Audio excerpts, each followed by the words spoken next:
अकेला रहना क्यों जरूरी होता है? एक दिन एक शिष्य ने गौतम बुद्ध से सवाल किया, है महात्मा, मैं जब अकेला होता हूं तब मेरे मन में बहुत सारे विचार आते हैं। ऐसा क्यों होता है मेरे साथ? क्या आपके साथ भी ऐसा ही होता है?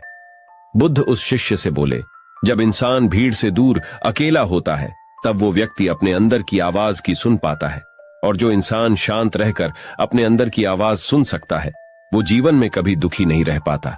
शिष्य बुद्ध से कहता है, लेकिन अगर ऐसा ही है तो मैं जब अकेला होता हूं तब मेरे अंदर की आवाज मुझे परेशान क्यों करती है? एक ही समय पर अनेकों विचार मेरे मन को क्यों सताते हैं? बुद्ध बोले, सुनो बालक, इसका सही कारण मन की अस्थिरता ही है। अगर तुम्हें अपने मन में ज्यादा विचार आने की समस्या दूर करनी है तो तुम्हें अपने मन को स्थिर बनाने के लिए रोज थोड़े समय के लिए ध्यान करना होगा।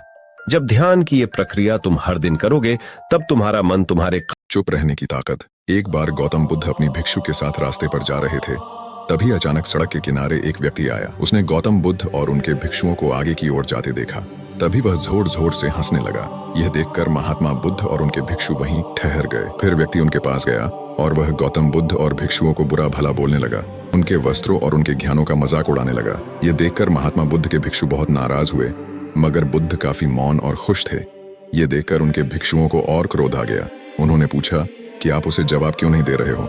लेकिन इसके बाद भी बुद्ध ने कुछ नहीं कहा। उनके चेहरे पर मुस्कान थी। तभी एक भिक्षु बुद्ध को छोड़कर जाने लगा। उसने कहा कि राह चलते कोई भी हमारी मजाक उड़ाता है और आप उसे कुछ भी नहीं कहते। ये सुनने के बाद बुद्ध हंसकर बोले, अगर आपको कोई तोहफा दे और तुम उसे ना लो तो वह तोहफा किसका हुआ? तो भिक्षु बोला, जो व्यक्ति वो तोहफा लाया उसी का। बुद्ध बोले, ठीक उसी प्रकार वो मनुष्य हमें बुरा बोल रहा था, मैंने उसे स्वीकार नहीं किया, तो बताओ वह बुरी बातें किसके लिए हुई?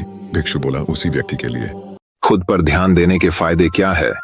ऐसा शिष्य ने बुद्ध से पूछा तो बुद्ध मुस्कुराए और बोले, जो व्यक्ति खुद पर ध्यान देता है तो लोग उस पर ध्यान देने लगते हैं, क्योंकि वह खुद पर ध्यान देकर इतना बदल चुका होता है, उसका स्वभाव इतना बदल चुका होता है कि वह लोगों की दृष्टि खींच लेता है और जिंदगी में सबसे आगे निकल जाता है।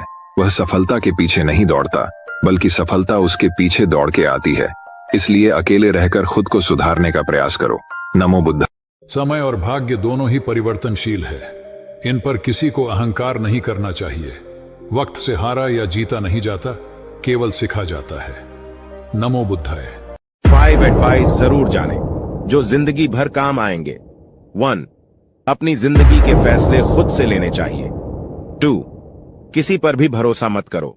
3. हमेशा अकेले चलने की हिम्मत रखो। 4.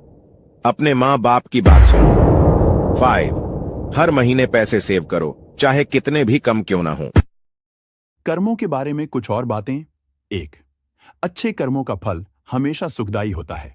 2 कर्मों का त्याग करना चाहिए और अच्छे कर्म करने चाहिए। 3 कर्मों का फल पाने के लिए कर्म करने पर ध्यान देना चाहिए और फल पाने की चिंता नहीं करनी चाहिए। 4 कर्मों का नियम यह है कि सारा जीवन कारण और प्रभाव, क्रिया और प्रतिक्रिया की एक प्रणाली द्वारा संचालित होता है। 5 कर्मों से दोस्ती करने से हमेशा फायदा होता है। 6 कर्मों का पालन करने से मोक्ष की प्राप्ति होती है। कभी गौर किया है कि जो लोग बहुत कम बोलते हैं वो अपने पसंदीदा लोगों के सामने बहुत ज्यादा बोलते हैं। बातें तो सभी के साथ कर लेते हैं, लेकिन अब भरोसा किसी पर नहीं होता। हमें नजरअंदाज करने वालों से हम नजरें भी नहीं मिलाते। जिंदगी में एक ही उसूल रखो, यारी में गद्दारी नहीं और गद्दारों के साथ यारी नहीं। अगर गलत को गलत कहने की क्षमता नहीं है तो आपकी ताकत और हिम्मत दोनों बेकार हैं।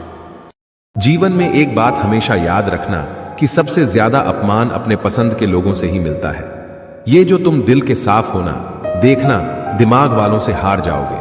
किसी के लिए रोने से क्या फायदा? जो इंसान आपका प्यार नहीं समझ सकता वह आपका दर्द क्या ही समझेगा। किसी को मनाने से पहले यह जरूर जान लेना कि वह तुमसे नाराज है या फिर परेशान है। बार बार अपमानित होने के बाद भी अगर कोई इंसान आपसे जुड़ा रहे, इसका मतलब यह नहीं है कि वह निर्लज्ज है। इसका मतलब यह है कि वह अपनी इज्जत से बढ़कर आपको प्यार करता है।